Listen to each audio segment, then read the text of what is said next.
30 second से 1 minute तक की शॉर्ट वीडियोस का कॉन्सेप्ट आ चुका है।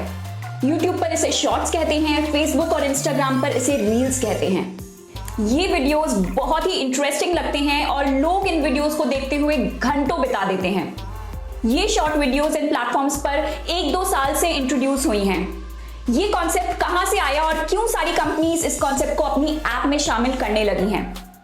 इसकी शुरुआत 2016 में टिकटॉक ने की थी। टिकटॉक एक ऐसा सोशल मीडिया प्लेटफॉर्म है जिस पर शॉर्ट वीडियोस शेयर किए जाते हैं।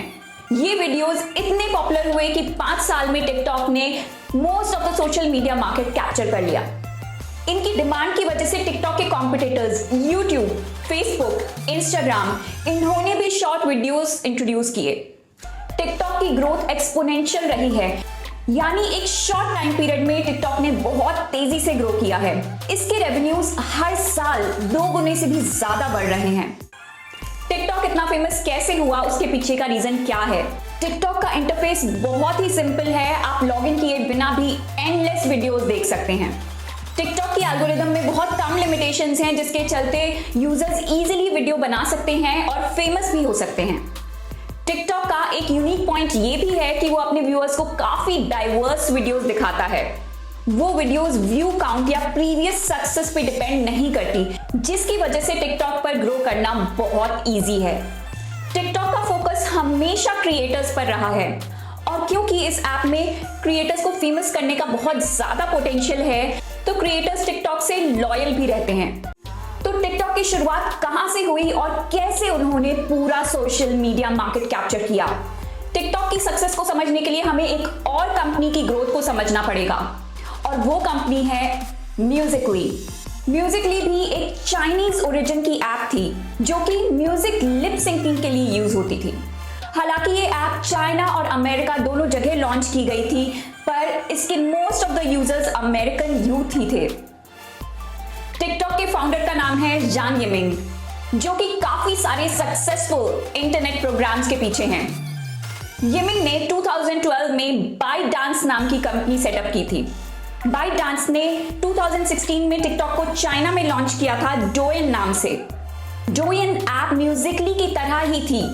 डोइन ने म्यूजिकली का मॉडल ही यूज किया था, लेकिन वो उसमें एआई डिस्कवरी इंजन यूज करते थे और यही था डोइन का यूनिक पॉइंट।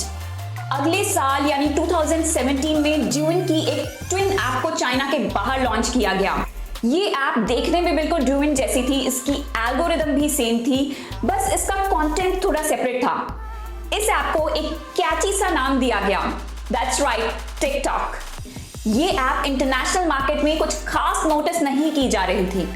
टिकटॉक की स्टोरी में एक बड़ा ट्विस्ट तब आया जब उसने ऑलमोस्ट $1 बिलियन देके म्यूजिकली को खरीद लिया और उसके 100 मिलियन यूजर्स को अपनी ऐप पे ट्रांसफर कर दिया। सितंबर 2021, जब टिकटॉक को ऑलमोस्ट 4 साल हुए थे मार्केट में आए हुए और उसके 4 बिलियन यूजर्स हो चुके थे। इस माइलस्टोन तक पहुंचने में यूट्यूब, फेसबुक, इंस्टाग्राम को 8 साल लगे। टिकटॉक वीडियोस बनाना आसान है, इजी टू वॉच हैं और टिकटॉक के रेवेन्यूज भी बहुत तेजी से बढ़ रहे हैं। पिछले साल इसके रेवेन्यूज $4 बिलियन थे। द इकोनॉमिस्ट के अकॉर्डिंग अगले साल तक टिकटॉक के रेवेन्यूज $12 बिलियन तक पहुंच जाएंगे और उसके अगले साल यानी 2023 तक इसके रेवेन्यू $23 बिलियन तक हो जाएंगे। यानी हर साल ये कंपनी दोगुने से भी ज्यादा रेवेन्यू कमा रही है। अपने व्यूअर्स को रिटेन करने के लिए यूट्यूब, फेसबुक और इंस्टाग्राम ने भी अपनी ऐप में बदलाव किए। फेसबुक और इंस्टाग्राम पे शॉर्ट वीडियोस रील्स की फॉर्म में डाली गई और यूट्यूब पे शॉर्ट्स के नाम से। ऐसे बहुत सारी ऐप्स कर चुकी हैं, Snapchat, spotlight, Pinterest, watch, Netflix के फास्ट लाफ्स। टिकटॉक ने भी अपने कॉम्पिटिटर्स के आइडियाज को इंप्लीमेंट किया है। जैसे टिकटॉक पे अब लंबी वीडियोस भी डाली जा सकती हैं। टिकटॉक पर अब 10 मिनट तक की वीडियोस भी डाल सकते हैं और टिकटॉक पर डिसअपीयरिंग क्लिप्स यानी स्टोरीज भी डाल सकते हैं। टिकटॉक ने अपने वीडियो क्रिएटर्स को रेवेन्यू भी देना शुरू कर दिया है, जो कि यूट्यूब पे लंबे समय से हो रहा है। पहले टिकटॉक व्यूअर्स में यंगस्टर्स की गिनती ज्यादा थी, लेकिन लॉकडाउन के बाद एडल्ट्स भी इससे जुड़ने लगे हैं।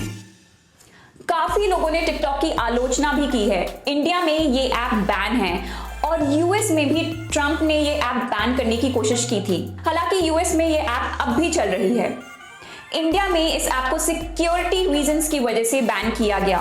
इंडिया के बैन से टिकटॉक ने काफी यूजर्स खोए हैं क्योंकि इंडिया टिकटॉक का काफी बड़ा मार्केट भी था, लेकिन फिर भी टिकटॉक के रेवेन्यूज बढ़ते हुए ही नजर आ रहे हैं। कुछ साल पहले किसी ने नहीं सोचा था कि फेसबुक या गूगल को कोई टक्कर दे सकता है। आज की डेट में टिकटॉक यूट्यूब के रेवेन्यू को टच करने वाला है। टिकटॉक की सक्सेस को देखकर आप समझ सकते हैं कि कुछ भी पॉसिबल है, बस आपका आइडिया अच्छा होना चाहिए और आपको लगातार इनोवेट करते रहना चाहिए। So this was the rise of TikTok, the success of TikTok. I hope you like this, and if you have any additional information, do let me know in the comment section. Also, if you have any feedback or suggestions, do let me know in the comment section. आपको video पसंद आया तो like करें और share भी करें। Don't forget to subscribe to my channel and click the bell icon. See you soon with more amazing videos. As always, thanks for watching.